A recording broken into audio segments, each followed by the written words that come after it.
আসসালামু আলাইকুম। আমি Zobayer Rahman Zishan. Science and success পয়েন্টে তোমাদের সকলকে স্বাগতম। আজ আমরা গুণগত রসায়নের তরঙ্গদৈর্ঘ্য সম্পর্কিত একটি গুরুত্বপূর্ণ ম্যাথ সলভ করব। বিগত বছরের প্রশ্নগুলো অ্যানালাইসিস করলে দেখা যায় প্রায় সকল বোর্ডগুলোতেই তরঙ্গদৈর্ঘ্য সম্পর্কিত অঙ্কটি এসে থাকে। তাই এই তরঙ্গদৈর্ঘ্য সম্পর্কিত অঙ্কটি আমাদের ভালোভাবে বুঝতে হবে।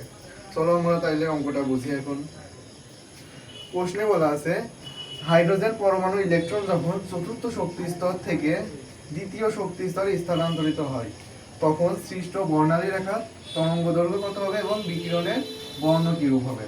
তাহলে আমরা দেখতে পাচ্ছি এখানে অঙ্কটা দুইটা অংশ আছে। একটা অংশ তরঙ্গদৈর্ঘ্য অর্থাৎ ল্যামডা কত, এবং আরেকটি অংশ হলো বিকিরণের বর্ণ কিরূপ হবে। তাহলে প্রথমে তরঙ্গদৈর্ঘ্য নির্ণয়ের জন্য আমরা রিডবার্গ সমীকরণটি ব্যবহার করে থাকি। রিডবার্গ সমীকরণটি আমরা জানি 1/λ সমান RH into Z square into 1/n1 square minus 1/n2 square, যেখানে RH সমান রিডবার্গ ধ্রুবক এবং রিডবার্গ ধ্রুবকের মান আমরা জানি 1.09678 ইন্টু 10⁻² পার ন্যানোমিটার। এবং এখন আমাদের দরকার n1 এবং n2 এর মান। n1 এর মান আমরা কিভাবে নির্ণয় করি? n1টা হলো ইলেকট্রন যেখানে স্থানান্তরিত হবে। এখানে আমরা দেখতে পাচ্ছি ইলেকট্রন দ্বিতীয় শক্তি স্তরে স্থানান্তরিত হচ্ছে, তাহলে n1 এর মান হবে 2।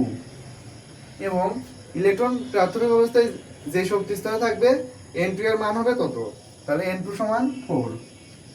তাহলে এখন আমরা মানগুলো সমীকরণে বসানোর আগে আরেকটা বিষয় আমাদের লক্ষ্য রাখতে হবে, জেড। এটা অনেক সময় অনেকেই ভুল করে থাকে। জেডটা হলো পরমাণুর পারমাণবিক সংখ্যা। তাহলে এখানে যেহেতু বলেছে হাইড্রোজেন পরমাণু, তাহলে এই ক্ষেত্রে জেড হবে 1। তাহলে এই মানগুলো এখন আমরা সমীকরণে বসিয়ে পাই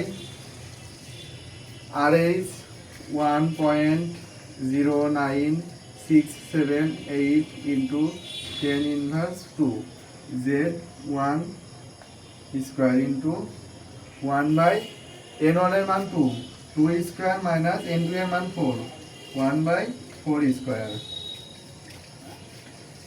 এরপরে 1.09678 ইন্টু 10⁻² ইন্টু 1/2 স্কোয়ার করলে আমরা পাই 0.25 মাইনাস 1/4 স্কোয়ার করলে আমরা পাই 0.0625। তাহলে এটা সমাধান করলে আমরা পাই 1.09678 ইন্টু 10⁻² ইন্টু 0.1875। দেখো আমরা এতক্ষণ নির্ণয় করলাম 1/λ এর মান, কিন্তু আমাদের দরকার ল্যামডা এর মান। তাহলে এটা ইনভার্স করলেই আমরা পেয়ে যাচ্ছি। তাহলে ল্যামডা সমান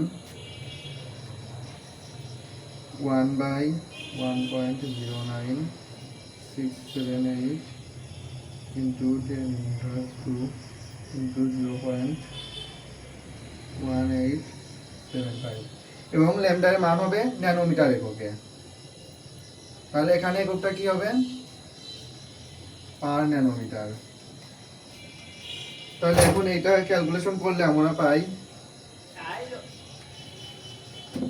486.27 ন্যানোমিটার। তাহলে আমরা ল্যামডা এর মান পাইলাম। তাহলে আমাদের অঙ্কটা কিন্তু একটা অংশের কাজ শেষ, তরঙ্গদৈর্ঘ্য কত হবে সেটা শেষ। এখন আমাদের প্রয়োজন বিকিরণের বর্ণ কি রূপ হবে। তাহলে বিকিরণের বর্ণ আমরা কিভাবে নির্ণয় করতে পারি? বিকিরণের বর্ণ এই তরঙ্গদৈর্ঘ্যের সঙ্গে আমরা যদি কোরিলেট করি যে এত রেঞ্জের মধ্যে যদি যেটা পড়বে সেটা তার বর্ণ। তাহলে আমরা দেখতে পাচ্ছি এখানে ল্যামডা এর মান 486.27 ন্যানোমিটার। তাহলে এখন দেখি 486.27 ন্যানোমিটার কোনটার মধ্যে পড়ে। আমরা এখানে দেখতে পাচ্ছি বেগুনি বর্ণের তরঙ্গদৈর্ঘ্য 380 থেকে 424 ন্যানোমিটার, নীল বর্ণের তরঙ্গদৈর্ঘ্য 424 থেকে 450 ন্যানোমিটার, এবং আসমানি বর্ণের তরঙ্গদৈর্ঘ্য 450 থেকে 500 ন্যানোমিটার। সবুজ বর্ণের তরঙ্গ দৈর্ঘ্য 500 থেকে 575 ন্যানোমিটার। হলুদ বর্ণের তরঙ্গ দৈর্ঘ্য 575 থেকে 590 ন্যানোমিটার। কমলা বর্ণের তরঙ্গ দৈর্ঘ্য 590 থেকে 647 ন্যানোমিটার এবং লাল বর্ণের তরঙ্গ দৈর্ঘ্য 647 থেকে 780 ন্যানোমিটার। তাহলে আমরা দেখতে পাচ্ছি 486.27 ন্যানোমিটার এইটা এই যে এই রেঞ্জের মধ্যে পড়ে 450 থেকে 500 ন্যানোমিটার। তাহলে আমাদের সৃষ্ট বিকিরণের বর্ণ কিরূপ হবে? সৃষ্ট বিকিরণের বর্ণ হবে আসমানি। অতএব সৃষ্ট বিকিরণের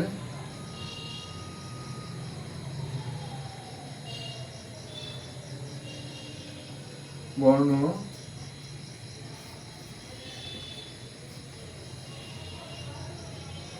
আসমানি। তো এটুকুই আমাদের অঙ্ক। আসসালামু আলাইকুম।